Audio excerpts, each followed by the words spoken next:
আবারও রাজকন্যাকে নিয়ে লাইভে হাজির হলেন ঢালিউডের শীর্ষনায়ক শাকিব খান। দুই ছেলে সন্তানের পর একমাত্র মেয়েকে কাছে পেয়ে আনন্দে যেন আত্মহারা এই তারকা।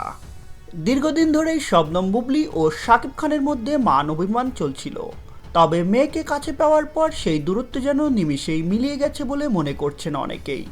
অন্যদিকে পুরো বিষয়টি দেখে অপু বিশ্বাস যেন একেবারে নিস্তব্ধ হয়ে গেছেন। অনেকের মতে তিনি যেন নিজের অনুভূতি প্রকাশ করার ভাষাটুকু খুঁজে পাচ্ছেন না। যাই হোক, শাকিব খান ও শবনম বুবলী একটি মুসলিম পরিবারের প্রতিনিধিত্ব করেন, আর বিষয়টি দেশের অনেক মানুষই ইতিবাচকভাবে দেখেন। আর তাদের ঘরে নতুন মেহমানের আগমনের খবর সামনে আসার পর তো শাকিব ভক্তদের উচ্ছ্বাস যেন অনেক গুণে বেড়ে গেছে। সামাজিক যোগাযোগ মাধ্যমে এ নিয়ে চলছে ব্যাপক আলোচনা।